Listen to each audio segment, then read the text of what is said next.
1月20号，川普就要重回白宫了。那么，世界各国都有自己的因应措施，但其中美中的对抗已经是另一个层次了。因为在选前，川普早就宣布过，第一个就要对于中国大陆开征60%的关税。因此，Bloomberg 在分析，那接下来中国大陆可能做哪些因应措施呢？包括5招啦啊，抛售美债、放贬人民币、限制关键原物料出口、拿美国的企业开刀、联合更多的国家抗美。其实事实上也是现在正在做的事情。例如，谁在卖美债？大陆在截至9月为止，今年第3季大卖美债已经是出脱了513亿美元，是中国第2大的出售美债的金额。那已经到中国持有量9月连续下降3个月。降到7720亿美元。还有美国的军队是靠中国吗？这个是中国国务院专家丁一凡他所说的。他说呢，当前美国军工业啊，很多的不是预算不足吗？那各种的有意外的状况都说，哎呀，因为经费造成了人员呐、都研发都出现了困难。他们说，尤其是中国的角色，没有中国供应的话，当中的工业的一些。军工业的重要的零组件呐、甚至是重要的产品呐、如果美国总统真的要实施贸易摩擦对抗，那就会有严重的后果，会让美军瘫痪吗？还有大陆马上集团体看到的画面都是。要拉拢欧洲的其他国家呀，那拜登下榻的酒店里头，甚至对面就可以轮流看到看板上轮流播放反对美国，打开窗说反对美国这个贸易保护主义啊，推动自由贸易市场啊，这是中企的广告，那也是有心有意而为，也是刚好吗？还有会见法国总统马克宏，习近平特别告诉大家说要稳定两方的关系，还有经贸合作，甚至在德国见面的时候还讲了中国电动车关税，虽然欧盟做了一些决定关税上的决定，但他仍然希望。德国肖兹能够发挥作用，那么，德方愿意就此做出积极的努力，那是不是有其他的转圜余地？因为德国毕竟也可能是最大的受害者，所以川普呢逼着这个中欧要强烈结盟，可能是一个必然的后果。一旦欧盟27个国家授权发行这个欧盟国债，新的影响力，中欧就会有个所谓要去风险化的选择的话，就不一定是美国是唯一的一条路喽。那美国是让自己更有保护主义、更强大，还是因此在世界上更孤立呢？当然，他讲到川普也讲啊，我一上任马上就要宣布紧急状态，要把移民驱逐，用军队去做。马上我们在节目上讨论的事实已经先发生了，就是各州能接受吗？洛杉矶立刻议会做出了投票，13-0的议员投票，几乎是全面一致的决定，要庇护非法移民。就在川普要动用军队啊，可是洛杉矶议会说。庇护城市条例禁止动用地方资源或人员以协助联邦移民执法当局，所以到时候州跟中央的对抗显然已经提早发生。还有川普跟马斯克的关系一再的合体嘛，每天黏在一起，去看 SpaceX 的试射啊等等的，却看到马斯克的音量声量很高，冲突跟这个争议也越来越多。例如他批评抱怨政府很荒谬啦，把他评估火箭掉下来会不会砸到鲨鱼这件事情列入要求报告的内容。他说干脆就把海豹抓起来戴耳机测试火箭噪音会有什么影响说政府这些政策在扼杀太空产业，所以未来通通不用管的吗？全部给放飞吗？还有川普对于马斯克互相的影响。据说这个美国媒体的报道说，在佛州的海潮俱乐部里面，当着宾客的面，马斯克跟川普的高阶幕僚吵了起来。那这个大吵呢，让各种质疑说，质问说为什么内阁人选过渡团队的事情要泄露给媒体？那对方说什么不知道在讲什么，反正连这些泄露给媒体的内容都吵了起来，是不是也是马斯克最近风头太健，也成为所谓的幕僚们共同的指责的对象吗？那个川普人士从来没有让大家失望过，每一个都不一样，每个都有自己的特色，那什么都有。教育部长谁呢？预料要任用的是前职业摔角大亨来带领川普所带的部队的部门。不过，因为马克宏马斯克已经说了，这个部门教育部长可能要删除，那还有这个部长吗？我也不知道。那还有新的医疗重要部门负责人，也是一个电视主持人。显然，川普很爱看电视，只要电视上他觉得好的，奥兹医生秀的主持人就要让他负责医疗重要部门。还有抗中的鹰派啊，中国的驻美大使谢峰试着要跟川普官员取得联络，结果没有办法，他就在问说，川普到底想要什么？难道所有的政策就只有抗中了吗？赖老师，美中对抗。我觉得川普扬言要课征60%的关税，他会做得很辛苦。他因为大陆也不是吃素的啊，大陆一定会反弹嘛。那现在目前大家已经在帮大陆想他反弹的方式了啊。那也就是包括这个抛公债。可是马斯克正要砍掉那个政府的预算，砍掉预算，然后开始中国大陆的公债一丢。你又开始要去挪别的预算来去买下那个公债，不然的话，你会有这个主权债信的危机。你一旦主权债信危机一出来的话，你的政府运转不下去，那你基本上你的金融危机也就接着就爆发了。那这个在过去来讲，都曾经让美国差一点垮台。那这种事情又会重新发生。那除非你不兑现你的承诺，不砍预算了啊。那问题就在中国还有很多关键的原料，还有关键的产品。例如说，中国拒绝提供医疗器材的时候，美国医院就准备要瘫痪了，不再提供这些原料给印度去制成这些抗生素或是一些止痛药，美国就开始会出现问题了。很多的稀有的矿产都不在出口的时候，美国的军工企业根本就走不下去。其实这个大家都知道的道理，所以而且呢，中国大陆也可以对于美国的产品再少买一点，关税也再课征一点，甚至你跟美国有关的，那他都课征关税。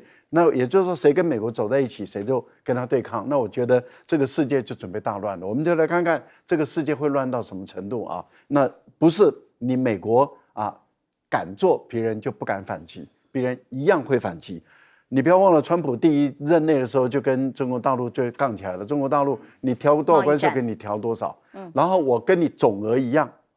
所以有些关税可以调到70、80，甚至更高都不一定。你美国的关税，因为它是给你算总额的，就是你的总量。我觉得这个是未来真的是很好玩了，因为川普没有他想象中那么了不起，那么厉害，没有。另外一个部分里面，就是为什么这次从 APEC 一直到 G20，大家只看到习近平，几乎就每天他的新闻，道理很简单嘛，因为你会看到与会的国家的元首络绎不绝的排队要跟习近平见面，可是拜登就是每天闲在那边没事做，因为没有多少人跟拜登见面，甚至连毕业照的时候，拜登故意了，我再强调，那是拜登故意拉的杜鲁多还有梅诺尼亚，他们是故意迟到，因为他们是集体在那边开会，集体往那边移动到这个拍照的会场里面，那为什么就是拜登这几个人不见了？他们就是故意这样子绕一圈慢慢走，然后显示出他是最后到了，他是老大，结果没有人要等他，因为鲁拉就2次的呵欠，哎呦等很久了，好累啊，然后就打呵欠，故意打很大声的，故意打很大，那就当然就告诉大家要拍照了嘛，所以他的工作人员带那个蓝识别证的就进来了，就把大家说，这个挪个位置吧，补齐了，然后一开始就拍了，拍完了以后，大家走了以后，他们在走进来以后，哇！他们想玩的那个把戏失败了，很难看啊。那这代表什么？地位低落了，没有人理他们的。问题是在于，这么多的国家的领导人都去跟习近平见面，这是代表什么？代表拜登上来了以后搞的那个围墙啊。因为拜登拉了他的这些盟友，包括北约、包括欧盟、包括日本、韩国等等这些领袖、这些国家元首，说要跟中国大陆要围堵，所以不准他们跟大陆来往。结果呢？这些国家根本发现不跟大陆来往的一个一个垮台，澳大利亚垮台了，所以工党上来了；英国的强生垮台了，那个特拉斯垮台了，结果工党的领袖上来了，所以他们发现跟着美国走的领袖几乎都全倒，连肖尔兹都快要倒了。那你就代表什么？代表跟着美国走的拜登这4年来没有一个有好下场，这个大家都不玩了。我觉得目前来讲，马斯克还是对于川普的影响力确实还是最大，所以至少到今天为止，川普还没有逆了。但是问题就在马斯克其实很脆弱，因为川普什么时候逆了，他什么时候就差不多杀功臣之类的，对，就开始准备要回家卷铺盖了。我觉得一个人不要跟任何一个人玩成这个样子，玩这种逆的游戏没什么意思。彬哥，当然美中对抗是已经可以预期的，川普上来之后可能会更严峻，世界还会大乱，包括贸易战，包括了才国内可能都乱。你看州已经有洛杉矶抢先宣布了这个反对川普驱逐移民的这个政策。这就是我一直疑惑了，川普说了这么多，他到底能够做到多少的问题？刚刚赖老师已经讲了，你要采取这样的措施，人家也是会反制啊。那反制过来，你承受得了吗？实际上通常你要打贸易战，理论上来讲，最好的方式就是我对对方的需求很少，可是对方对我需求很多，那这样子我在打这个才有赚头嘛。那如果双方需求都差不多，那就有两败俱伤。如果你对对方的需求比对方对你的需求多的话，那你自己反而受伤更重。所以现在中美两国其实每年贸易额如此庞大，你这样打下去，我可以保证一定是两败俱伤，大家都会受到损失。那重点是在于什么？重点在川普现在不是只对中国开战，他对全世界开战。那请问一下，美国的经济再强，他能够跟全世界来搞这一套吗？我是非常怀疑这一点。我认为到最后会演变的结果，就是恐怕是变成他跟每一个国家都进行各种程度的协商而已，而不见得会真的去做。更何况就是因为川普不是只有对外强硬，他对内也是鹰派。这才是他最大的麻烦，我觉得。因为你看他现在搞的这个，他要驱逐这些非法移民，已经有地方政府出来反对他。那美国是联邦制，你要知道地方政府如果不同意的话，联邦是不能介入的。除非像拜登后期的时候曾经发生过，有一次差点要开战，就是中央要派军队过来，然后地方说那我征召国民兵准备跟你打。那你要演变成这种状况吗？我想应该不会让事情失控到这种程度吧。那请问一下，川普到底要去怎么执行这些东西？然后你现在找这个麦马洪，这麦马洪是他好朋友的老婆了，因为以前川普很喜欢玩摔跤，她老公就是那个摔跤那个很有名的主持人啊。那他们是经营摔跤公司的，他上一任其实就让他当中小企业局长。然后我就不知道为什么玩摔跤可以当中小企业局长，那这次更猛，直接让他管教育部。你知道为什么让他管教育部吗？因为川普本来的政见是直接废掉教育部。对啊，那他现在叫他来弄，显然就是让他你随便恶搞，随便玩。教学生摔跤吗？我不知道。所以川普的整个人事任命显然是不按牌理出牌，但是他很重要的目标就是这些人都跟我同心一意，我们大家都这样蛮干。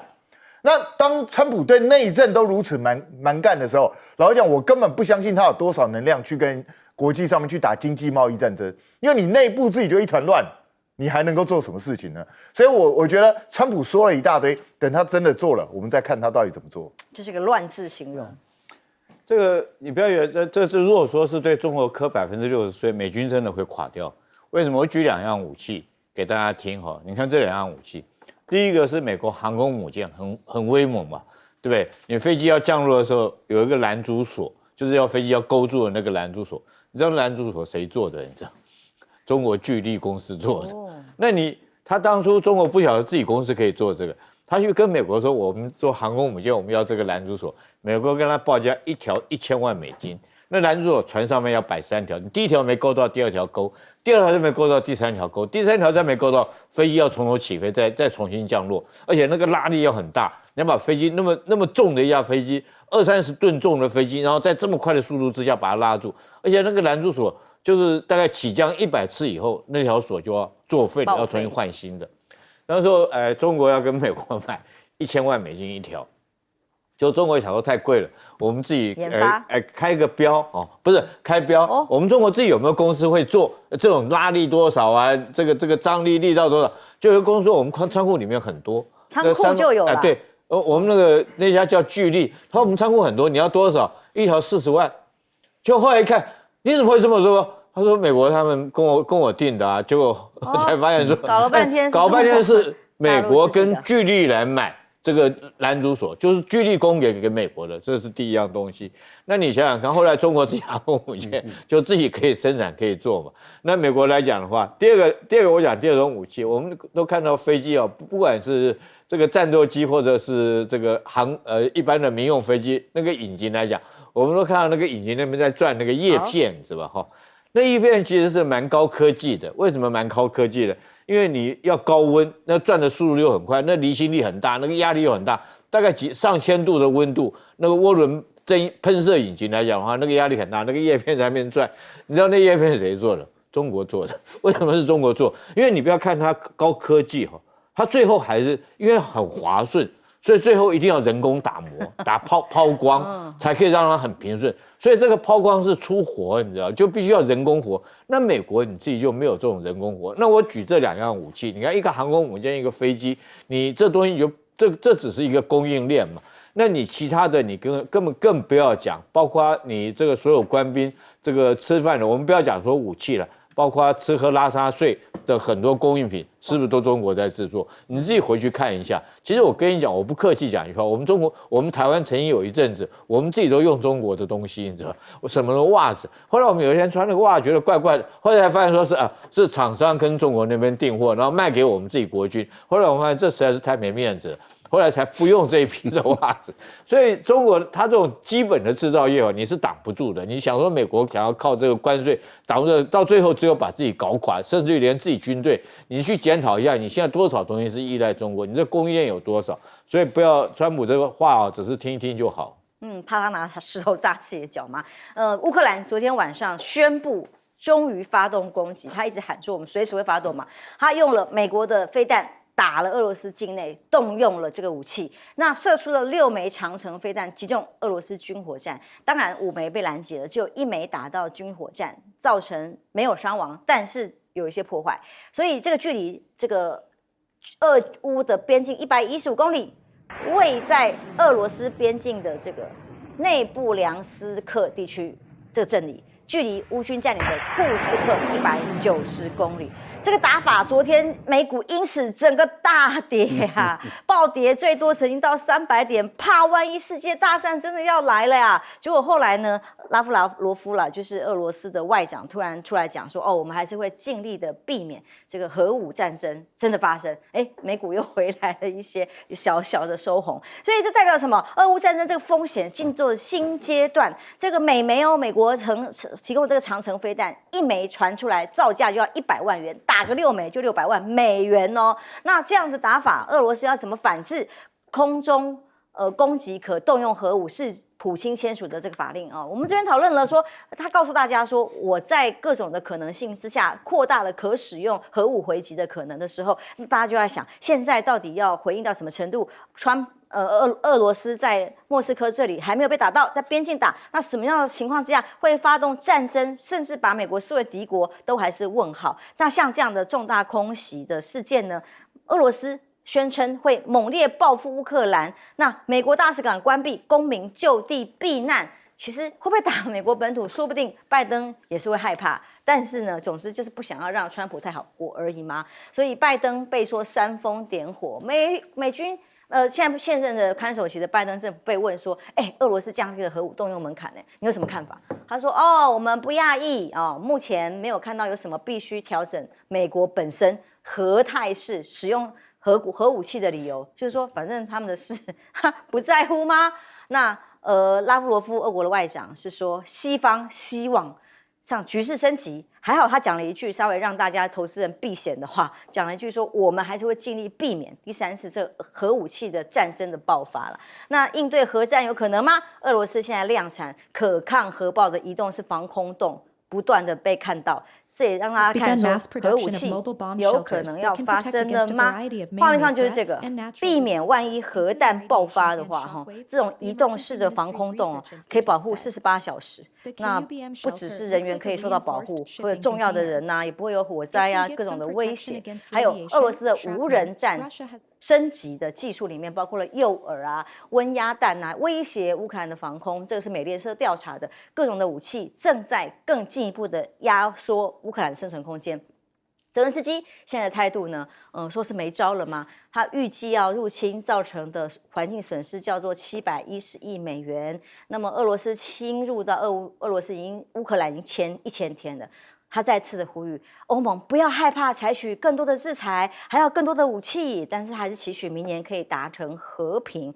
那20国集团对乌克兰的共识已经出现裂痕了，各自有各自的做法，大家想尽办法要改变态度了。川普时代到底还会怎么样来帮助乌克兰吗？给钱看起来已经是没机会了。东欧强硬，西欧软，这个是乌克兰外交官警告的啊，不要这样啊，不要让我们重蹈所谓的绥靖政策的覆辙。接下来乌克兰的命运真的很难谱。不过呢，大家都在担心，将军，我们先看看大家担心，俄罗斯会被回击的时候，那个美股啊，这各种的剧烈的震动，都是怕战情会扩大。我跟各位讲这件事情真的非常严重，严重到极有可能爆发核子大战。为什么？因为那天这个中程战术导弹打出去之后，第二天，昨天19号早上，普京签署了一个新的核战新的这个作战的一个规则。他原来俄罗斯的核战规则怎么样？为什么这样状况下使用核武器？它是针对核武器的国家，也就是说，你有核武器，你用核武器攻击我的本土，或者是我的这个跟我在一起的这种所谓他们友邦国家啦，不是友邦，就是他的这种签约国啦，结盟国那我就可以用核子武器来反击你。这是他原来的规则，前提本来是要对方用核武，对不对？对方是核武国家，他现在修改的规则，大家听清楚，他写的是什么？他写的是，如果说你是非核武国家，但是你接受了核武国家提供的武器，对我实施攻击来讲的话，攻击我的本土，我就可以用核武器攻击你这个国家。他没有说要攻击美国，也没有攻击英国，但是现在乌克兰符合，他就针对乌克兰写这，就是你乌克兰是不是现在接受了美国所提供？美国是一个有核武的国家，提供你武器，你用这个武器攻击这个俄罗斯的本土，就符合了俄罗斯的条件。就普京19号早上，昨天早上签署这个命令，所以股市为什么下跌？因为它这个内容是这个样子。好，我现在讲这种武器它的效果怎么样？其实打这个地方，我特别讲是一种。它就是一种，他讲的没错嘛，就是一种战术型的这种导弹而已它不是战略型的。什么？我们说战略、战术还有战斗嘛？战斗什么？步枪、机枪、迫击炮，大概射程大概100公里之内，我们归纳为这个战斗型的武器，大概就是500公里左右，我们把它归为战术型的。那超过500公里以上，我们归为是战略型的武器。包括到我们现在看到所谓东风啦，或者东风21啦，或者是美国战斧啊，这属于战略级的。那这个只是中型的战术级，射程就300公里。300公里它会打什么目标呢？它打不到莫斯科，可是它可以打一个地方，打一个地方呢又很严重了，库斯克核电站，它核电站在它的射程范围之内。那乌克兰讲，泽伦斯基没这个胆去打那个库斯克核电站，自己国内会被影响吧？对，如果打核电站，就成整个欧洲地区的核污染了。那不晓得这个泽伦斯基后续会不会做这个动作？那我觉得拜登跟泽伦斯基两个家伙，我只能说这两个家伙是混蛋到极点。你知道拿全体人类的生命在开玩笑，为什么呢？因为拜登为什么会同意？你这时候都已经要交棒了，你为什么会同意？就是给你普京制造给你川普制造麻烦嘛，让你们后续来讲的话，让你没办法收拾这场战争。我不要将这个结束战争的这种胜利成果，让你川普来做的时候割到尾嘛。那泽伦斯基这时候什么想法？你有没有想过，泽伦斯基他现在是非法的总统他不是合法总统，因为他已经过了任期，他现在一直用这个行政命令来延续他总统。如果说是重新改选的话，他立刻下台。乌克兰现在境内最支持的人是谁呢？是前总司令叫扎卢日内。扎卢日内在2023年春季反攻的时候打了胜仗，所以乌克兰的人民其实是支持扎卢日内的。那如果说是泽伦斯基下台来讲的话，他不但失去了他的政治前途，他有很可能被乌克兰人吊路灯，对不对？那你想想看，如果说是川普当选的话，他这时候做这种动作，你认为说是美国会接受他的政治庇护吗？那欧洲国家会不会接受他政治庇护？这东西我们有待考虑我们刚刚前面有一题讲到赖英德，你也要看一下泽伦斯基下场。如果说美国也不接受你政治庇护，然后北约国家也不接受你政治庇护啊，你泽伦斯基真的会被乌克兰的人民，你让乌克兰损失了这么多的生命，丧失了这么多领土，所有资源你都卖给贝莱德这家公司，那你会不会被乌克兰人民自己吊路灯？所以我觉得所以他为了延续自己政治生命，他去冒这个险，然后去打这番，打这6枚，打出以后，战术性没有什么效果，可是战略性的这种损害其实是非常大的。我觉得这对于乌克兰来讲，第二个不利的就是，就普京来讲，你既然敢打，就算我现在不用核武，我跟你讲，那我们谈判更难谈。为什么？我本来就是要我安全缓冲区嘛。你既然在这边可以打300公里，那我要的面积绝对是你在300公里之外，我要的面积一定是更大，然后我才能够建立我自己本身国土的安全。所以我觉得泽伦斯基跟拜登2个人纯粹是个人的私心，引发这场有可能爆发的世界核子大战。所以就看普京跳不跳坑喽，他会怎么反击？休息一下，马上回来。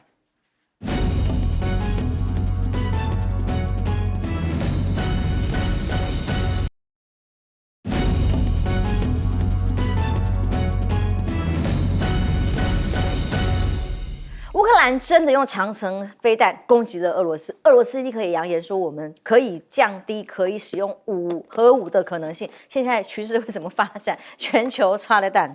我觉得真的是要高度紧张了哦。我们也希望说，这只是一场核战，哦，就是说普丁他虚张声势，然后一看说他的虚张声势无效啊，破解了，然后就算了吧，啊，我想我们也都希望是这个结果。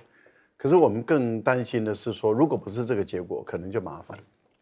首先先强调一下，这些武器不能够改变整个战局，没有办法，甚至连战役都没办法改变啊。然后甚至连一个小战场的一个优劣势都很难改变，它只能够造成这个俄国的某一个定点的一个损害。可是问题是在于它事实上这次打了6枚5枚都被拦下来。那有1枚爆炸以后有燃烧一些地方，但是马上就扑灭了，所以问题也不是到那么的严重。那也就是说，这个导弹是可以被拦截的，俄国也证明了它有拦截的能力。可是我们要问的是，为什么你拜登过去你不批准？是因为你的评估是认为它不会决定整个战争，也不会决定战役。那所以你觉得与其让乌克兰去挑衅俄罗斯，把战争升级，倒不如就按照现地来打，这样的一个情况。你为什么要在你卸任之后，你却改变了？也就是说，不是卸任之后，是你看到你的选举已经输了，你的民主党已经输了，是川普要上来，你却改变了你的决定，看手棋。对，我觉得这样的一个动作，基本上来讲就不光明磊落了。这是第一个，就确实是给川普留下难题，但是他也给人类带来一些危机了。为什么？因为泽连斯基迫不及待的在第一时间就使用的这款武器，所以这个球现在整个都丢到了普京手中了。丢到普京手中，为什么美国的股市会震荡？那就是因为大家在判断，那普丁会怎么用，怎么打这个球。普丁昨天做了一个动作也就是签署了最新的核理论学说。那也就是说，刚刚讲的，把这个核使用门槛已经往下降了，这有法律依据了。也就是有法律的凭借，它可以把这个核武器的使用往下降，而且对于没有核武国，只要跟美国有关的，它也可以使用。那这样的情形下的时候，我们就不知道它是会用在乌克兰的本土上，还是会用在这个提供同样武器给这个乌克兰使用的荷兰、美国，或是未来的法国跟德国，因为德国跟不是德国，法国跟英国也有提供，只是不准乌克兰使用。那如果都可以使用的话，那普丁会不会就干脆就使用核武？那怎么办？休息一下，马上回来。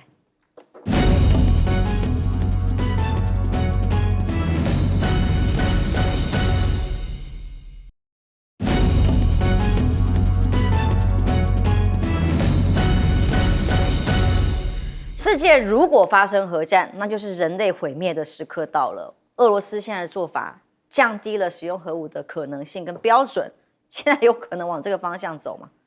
首先，就是这个 ATACMS 不是什么长程飞弹，那100多公里长程是什么？距离这么短，对啊，所以我觉得这不是什么长程飞弹。然后很多报纸也讲说它是极音速飞弹，它不是极音速飞弹，它速度是不慢啊，听说超过那个3倍音速，但是也不算到极音速飞弹的等级。所以你看俄罗斯不是6枚拦了5枚吗？表示它是有能力拦下来的。如果是极音速飞弹这么容易被拦截，那俄罗斯科技就大爆发了。那当然，它目前射这是一个宣示性的东西。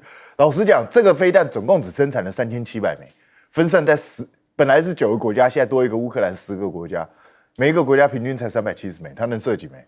而且实际上，每个国家都手上都还握有一些库存在这个地方，所以乌克兰手中了不起拿到几十100枚，所以它能够造成的伤害其实是很低的。那当然，它的目的就是要把战争拖到川普上台。那把战争拖到川普上台的时候，这就是川普的一个烂摊子。那川普就不能贸然直接决定说割地赔款，直接结束这个战争。这个等于就是川普自己会损及美国的威信，这是整个目的是这样。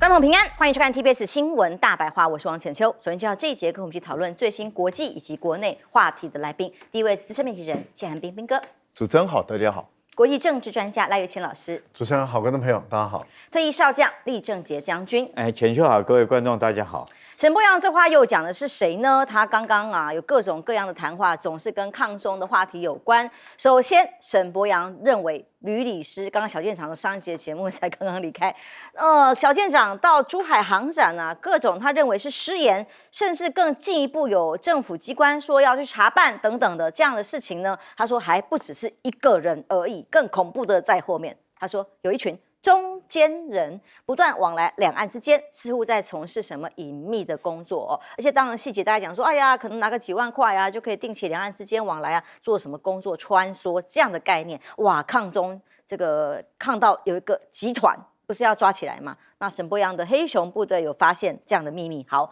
那所以立委准备要提吕礼师条款，但是由于吕礼师是少校退伍，本来也就不在所谓把退休俸给拿掉的财阀范围里面。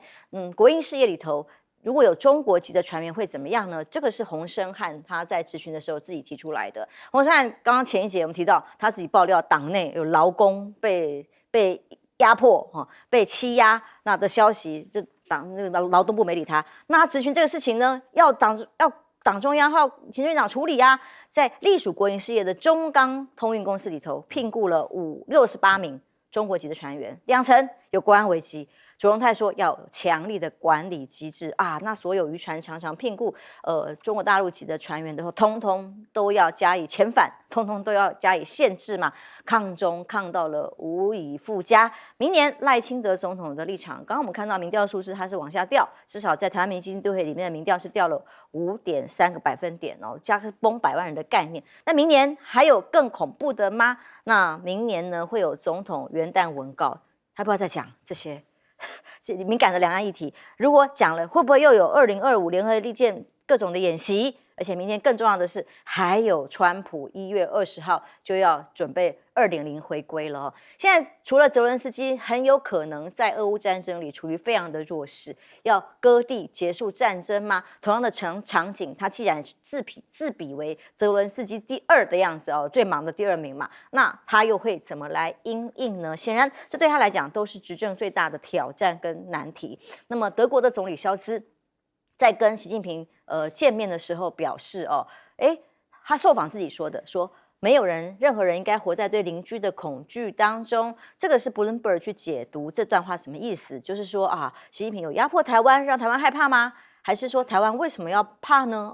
当然有各种解读啦。但肖兹不止跟习近平见面，也跟普京通了话。那他的各种作为，当然也是表示欧洲正在想办法走自己的路还有一个人又出现了，郭喜，这位前海军的上校再度的开直播，公开的说国造潜舰某一项很重要的心脏装备，因为中共干预的关系，德国厂商已经决定不再卖给台湾了。那这样的结果将会造成我们到第2艘、第3艘的潜舰都做不了了。所以去问台船公司，都说关于他的事情都不回应是这样吗？他的话没有可信度吗？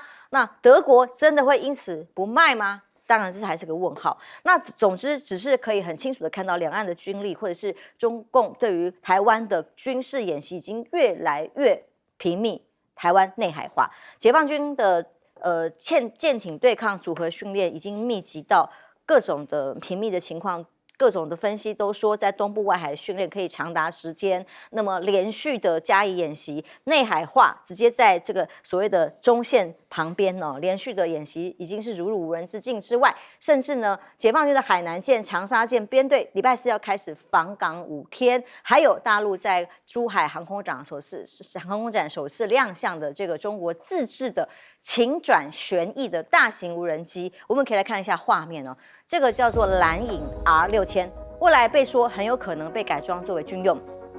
被说是很重要，在武统台湾时候可以用于运输、侦察，甚至发展为武装的无人机。总之，不断的演习之外，也不断的秀新的武力跟装备。台湾又该怎么做呢？台湾为各种的可能的冲突一旦挑衅起来，不断的这样的冲突没有避战而准备要备战的话，该做什么？美国印太司令告诉大家，以当前美国跟盟友的优势呢，解放军要打台湾很难。但美国有信心能够打破北京对台湾的海上封锁哦，非常有信心。那还有，确实这个援助乌克兰就会吃掉了武器的库存啊，所以台湾当然被影响啦。我不这样说就太不诚实了。还有，美国的国会委员会建议修法，让台湾可以享有像北约 Plus 一样的军售待遇。好害怕，乌克兰不就是要加入北约造成的吗？如果有这个所谓的安全条款，还不如让我们先把买的武器送来，对不对？那如果所谓北约 Plus 到底对我们是有什么好处呢？我不知道，只看到更大的风险，甚至有3艘航空母舰同一天驶出了美军基地，被说是美国媒体说，哎呀，事实上罕见呐，分别往日本还有印太、南加州这里执行任务，大家都在做军备的竞赛。彬哥，先来看看沈伯洋最新的说法。其实沈伯洋他其实今天是明讲，他是直接指控说小舰长吕以斯他是老共的中间人，由他牵线去认识很多我们军方人员。我觉得这个指控其实是很严重的。你真的有证据去指控这件事情吗？小舰长有没有做这件事，我是不知道。但是你要这样指控一个人，所以你的意思说他是匪谍吗？你到底指控这个中间人到底是什么用意？我觉得沈伯洋真的不要信口开河。你要指控什么东西，你要拿出证据来。我个人是建议，那个小舰长是不是要考虑可以对沈伯洋提告？因为这些每天胡说八道，说什么透过吕以斯去认识台湾很多军方的人，到底认识了谁？你接触的又是什么东西？我觉得这种东西要讲清楚。然后你们现在要对连这种渔工你都要管制吗？在中钢的这个渔船，然后雇这个中国籍船员，你就要管制吗？那请问一下，你要不要干脆直接颁布命令，以后我们不准用大陆人？不然为什么只有渔工需要管制，其他行业不需要管制吗？如果有国安危机，不是全部都会有国安危机吗？不然的话，渔船上会有什么国安危机？你告诉我，我也不知道。所以我觉得不要老是用这种影射的方式。沈伯洋，大家记不记得他刚当立委没多久的时候，其实就已经惹起轩然大波，因为他当时说要去监控所有的这些陆配啊，什么东西，所有的这些大陆籍的人。那现在呢？你不就是还是这个意思吗？你从头到尾就是戴有色眼镜去看这些人，不是吗？那你有种就去修法啊，把法修过来以后，我们干脆跟大陆不接触、不谈判、不妥协，恢复3不原则啊。我看你没这个种啊，你也不敢修啊，你只是嘴炮在那边讲而已。那当然，赖清德现在习近平在 APEC 的时候，人家发了新闻稿就明讲，认为你赖清德就是在搞台独。那我觉得这就表明了大陆的态度了。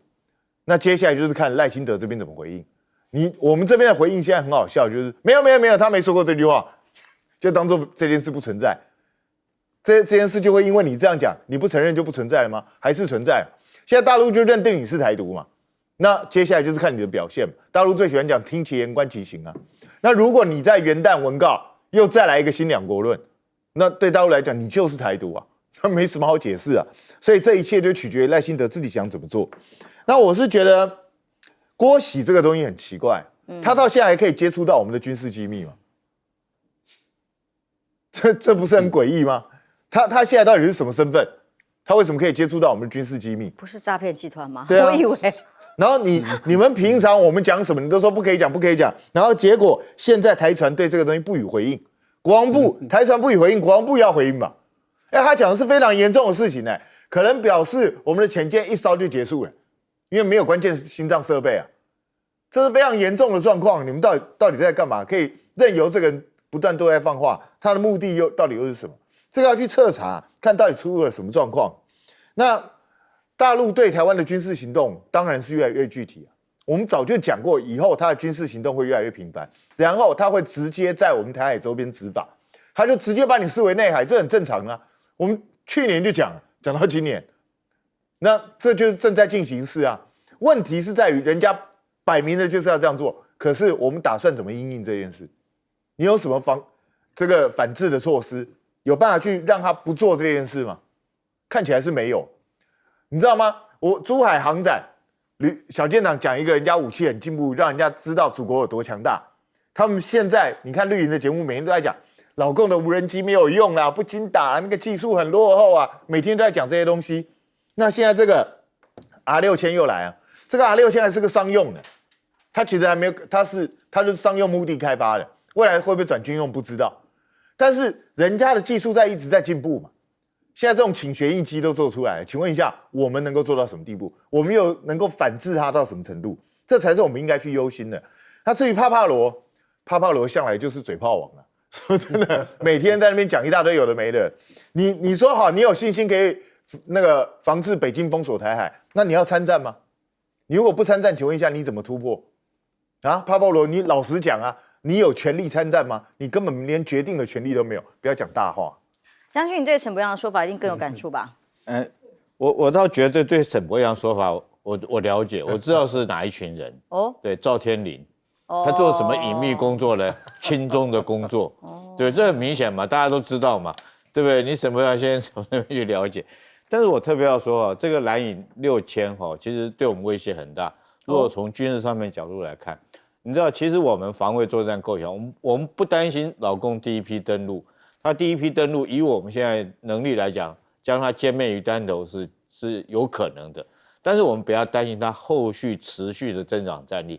如果登陆上来以后，它建立了所谓滩头堡，所以滩头堡是什么意思？就是我建立了第一块基地以后，我后勤可以源源不断的增长进来，我战力可以源源不断增长进来。古宁头战役，这个解放军之所以失败。就是后续来讲，我们因为有空军，将他后续的船炸到海上，让他所有船都沉到海里，他没有后续的部队没办法再过来金门，所以他们隔着这个海峡在那边掉眼泪，在那边哭，就看着那个部队他过不来增援。那如果说有这蓝营6000来讲的话，就解决掉这个大陆渡海攻击、后勤持续战力资源问题。因为为什么呢？我这边念一段好，但这个话很讽刺，是艾斯培在他的回忆录，艾斯培是美国的前国防部长，川普任内国防部长，在他的回忆录里面讲的有一句话，他说我们要在西太平洋对抗中国的这种武器来讲，我们就必须要有一个航程更远、速度更快、生存能力更佳的新型直升机机队，是不是蓝营6000？对不对？你说是不是很讽刺？其实军人都懂这种武器的重要性，但是美国自己有没有持续发展？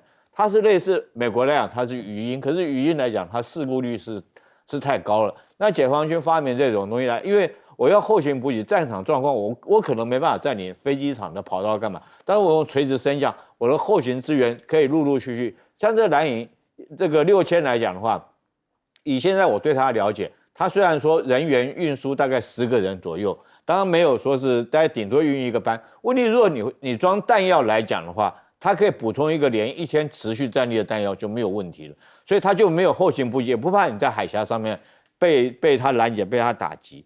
所以我觉得这个武器对我们防卫作战来讲，确实是威胁是很大的。大家不要小看它，只是一个旋翼型的，因为它飞可以飞，它摆平以后可以飞很快，它可以垂直升降，所以对我们威胁是很大。另外来讲，台海之间现在是不是已经这个未来它要将内海化？我觉得是已经内海化了啦。现在来讲的话，我们现在看到，不管是解放军，每天几乎都在我们这个超过我们每天国防部自己讲的嘛，在我们台海越过台海中线，甚至于逼近24海里。前2天还有一则新闻说，澎湖的渔民去捕船，然后左边是中国的这种军舰，右边是我们台湾的这个成功级的战舰，它夹在中间，不晓得怎么办。那证明解放军它的这种海军军舰已经在台湾海峡自由的巡弋，上空之中也是它的飞机在那边飞来飞去。我试问一下，我们空军现在还有没有训练的场所？我们要到哪里去训练？所以台海被内海化，我觉得这已经是既成的事实，这是我没办法否认的。那帕帕罗他讲这句话也是真话哈，这个很具体，我讲是哪一种武器，包括帕帕罗不是你要协助台湾，你现在很多武器都被运到以色列或者是乌克兰去了。我们所知道的，不管是这次来讲爱国者的防空飞弹的优先支援这个乌克兰，然后在台湾来讲的话，它就很明显的没办法给我们，包括我们需要的 F-16战机也没办法如我们说已经付了定金的数量给我们，那更不要想说以后我们有没有机会买到 F-35，这是根本就是不可能的事情。所以我觉得帕帕罗他自己也讲说，我讲的是实话。当你美国的面面各地都要开战，你就没有办法全心集中在一个地方。这句话还有一个人证明，川普的小孩，他直接讲什么？就是说我们现在要从俄乌战争里面脱身，全力来对付中国。所以很明显就是说，你现在如果俄乌战争你没办法脱身的话，你这个美国来讲，你的军力根本就是贝多利分，根本就没有办法来应付中国的崛起跟壮大。赖老师在两岸之间几乎是没有回旋空间，现在越来越对立的情况之下，明年1月的挑战，当然亮哥讲是他到底元旦谈话谈什么，还有呢，他到底在川普就任之前能不能顺利出访，那有没有可能过境美国，好多挑战。挑战确实不少啊，这个最主要是因为赖清德把自己做死了啊，他先强调他是台独精孙，台独的务实工作者。然后在2次重要的讲话中，一次是在520，一次是在10月10号，他都一直在强调两岸互不隶属，一直在强调台湾是一个主权独立的国家。可是问题就在于没有台湾这个问题，就是没有台湾这个国家，我们就有中华民国，我们连中华民国台湾都没有，我们的正式的国号就一个，就是中华民国。就这么的简单，但是他偏偏要不断的去混淆，一下子说台湾，一下子说台湾是主权独立国家，一下子说中华民国是主权独立国家，一下子说是中华民国台湾是主权独立国家，没有人听懂他到底在讲哪一个国家，我们只知道中间有一个是正确的，那就是中华民国是主权独立国家，就这么简单，其他都没有了。那这个就是事实上。这个就是赖清德把自己陷入困境，所以当他在玩这个文字游戏的时候，他越玩的空间就越小，那么整个空间越挤就越窄了。我觉得沈伯洋他要指控别人之前，他必须要先卸下他身上的这种免责权的保护，不然的话，他是一个没有勇敢的人，不勇敢的人，也是一个对自己不负责任的人。也就是说，他是一个民意代表。但他不是自己选出来的民意代表，好像是嘛，好像是因为是赖清德喜欢他，所以他才能够当民意代表。那既然是如此的话，没有民意基础，然后就随便指控人，我觉得他应该先说我不负啊，我现在卸下这个免责权，我愿意负所有的法律责任来指控任何一个人。我觉得他这样做才代表他有这个勇敢，也才代表他为自己负责任。有关于这个萧小芝他所说的话到底指谁，没有人知道，因为美国对于他的周边国家，不管是委内瑞拉、古巴、巴西，甚至多米尼加的威胁实在是太大了，让周边的国家碰到美国就吓得半死。现在川普也在威胁所有他的盟国，为什么？因为他的盟国他说你们不听我的话，我就给你增加关税。那按照这个萧小芝的讲法，就是说没有人应该是活在邻居的恐怖下，那就你欧洲的国家北约，你去侵略伊拉克、侵略阿富汗的时候，你也让阿富汗让这个伊拉克感觉到很恐惧啊！你们都应该要认错，要忏悔，因为没有人应该要生活在恐惧下。那你现在让中东的这么多国家生活在恐惧下，然后你让中美洲、南美洲的国家生活在恐惧下，难道不应该认错忏悔吗？我觉得萧小芝你要有勇气，你就要求欧洲。北约、美国向全世界认错道歉嘛？